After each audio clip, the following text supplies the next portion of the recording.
ప్రియురాలి నోటిలో డిటోనేటర్ పెట్టి పేల్చి క్రూరంగా చంపాడు ఓ ప్రియుడు. కర్ణాటక మైసూరు పరిధిలోని సలిగ్రామ్ ప్రాంతంలో ఈ ఘటన చోటు చేసుకుంది. సిద్ధరాజు అనే యువకుడితో ప్రేమలో పడి ప్రేమాయణం నడిపింది దర్శిత. ఇద్దరు శారీరకంగా దగ్గరవగా దర్శిత పెళ్లి చేసుకుందామని చెప్పడంతో సాకులు చెప్పి దాటవేశాడు ప్రియుడు సిద్ధరాజు. అంతలో కేరళకు చెందిన సుభాష్ అనే వ్యక్తికి దర్శితను ఇచ్చి పెళ్లి చేశారు ఆమె కుటుంబ సభ్యులు. వీరికి ఒక కూతురు పుట్టగా వృత్తిరీత్యా దుబాయ్కు వెళ్లిపోయాడు సుభాష్. దర్శిత భర్తతో ఉండలేకపోతున్నానని, కూతురుతో వచ్చేస్తానని బలవంతం చేయడంతో ఎలాగైనా వదిలించుకోవాలని ప్లాన్ చేశాడు సిద్ధరాజు. హోటల్కు తీసుకువెళ్లి దర్శితను దారుణంగా కొట్టి నోట్లో డిటోనేటర్ పెట్టి పేల్చేశాడు. దీంతో మొహం చిద్దరమైపోయి గుర్తు పట్టాలనే స్థితిలో చనిపోయిన దర్శిత.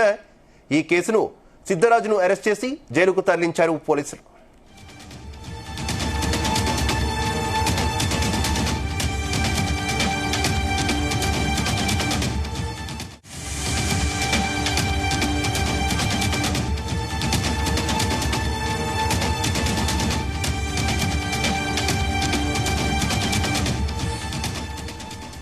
రైట్, ప్రియురాలిని అత్యంత పాశవికంగా హత్య చేసినటువంటి ఘటన చోటు చేసుకుంది. ఇక నోట్లో డిటోనేటర్ పెట్టి ప్రియురాలిని చంపేశాడు ప్రియుడు. ఈ ఘటనకు సంబంధించి మరింత సమాచారం మా క్రైమ్ బ్యూరో చీఫ్ రవితేజ అందిస్తారు.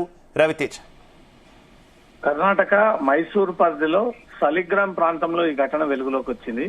ప్రియురాలి నోటిలో డిటోనేటర్ పెట్టి పేల్చి అత్యంత క్రూరంగా వ్యవహరించాడు తన ప్రియుడు అనే ఒక ఘటన ఇప్పుడు దేశవ్యాప్తంగా కలకలం రేపుతా ఉంది.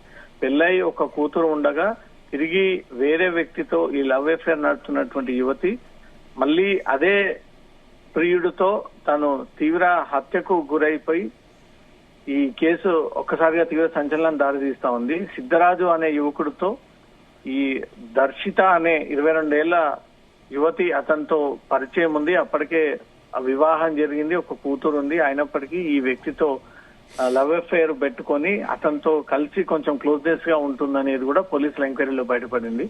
ఇద్దరు శారీరకంగా దగ్గర అవ్వడము, దర్శిత పెళ్లి చేసుకున్న సాకులు చెప్పి ఈ ప్రియుడు సిద్ధరాజు చాలా రోజుల నుంచి అమ్మాయికి పెళ్లైనటువంటి విషయాన్ని తెలుసుకొని అమ్మాయిని కేవలం శారీరక సంబంధం కోసమే కాకుండా ఇతర ఏ అంశంపై మాట్లాడకుండా పెళ్లి ప్రస్తావన వచ్చినప్పుడు ప్రతిసారి దాటివేయడము, కేరళకు చెందినటువంటి సుభాష్ అనే వ్యక్తికి దర్శితకిచ్చి ఈ వివాహాలు గతంలో జరిగినట్టుగా కూడా ఈ ప్రియుడు గుర్తించడము, వీరికి ఒక కూతురు ఉందని వృత్తిరీత్యా దుబాయ్కి వెళ్లిపోయినటువంటి సుభాష్. దీంతో సిద్ధరాజు దర్శిత ఇద్దరు దగ్గరైనట్టుగా కూడా పోలీసుల ఎంక్వైరీలో బయటపడింది. భర్తతో ఉండలేకపోతున్నానని, కూతురుతో వచ్చేస్తానని దర్శిత చాలా సార్లు బలవంతం చేయడంతో ఎలాగైనా ఈ అమ్మాయిని వదిలించుకోవాలి అనే ఒక ప్లాన్ ప్రకారంగా ఒక హోటల్ కి తీసుకెళ్లి తనను దారుణంగా కొట్టి నోట్లో డిటోనేటర్ ని పెట్టి సిద్ధరాజు అనే ప్రియుడు ఈ గర్ల్ ఫ్రెండ్ ని పేల్చేసినట్టు పోలీసుల ఎంక్వైరీలో తేలింది. దీంతో మొహం మొత్తం గుర్తుపట్టలేనటువంటి స్థితిలో మారిపోవడము,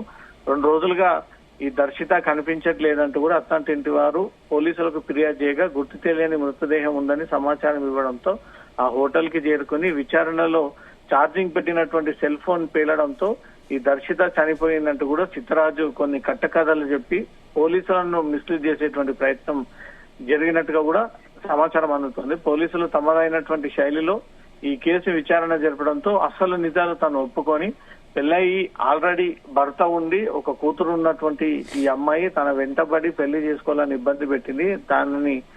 ఆమెని దూరం చేసుకోవడానికే ఈ ప్లాన్ ప్రకారంగా నోట్లో డిటోనేటర్ పెట్టి పేల్చి చంపాల్సి వచ్చిందంటూ కూడా పోలీసుల ముందు ఒప్పుకోవడంతో సిద్ధరాజుని పోలీసులు అరెస్ట్ చేసి రిమాండ్ కి తరలించడం జరిగింది.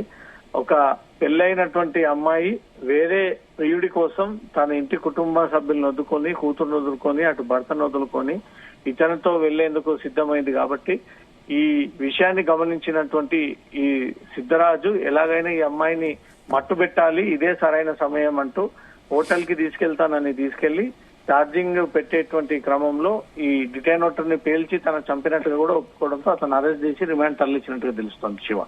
Right, okay, thank you Ravitej.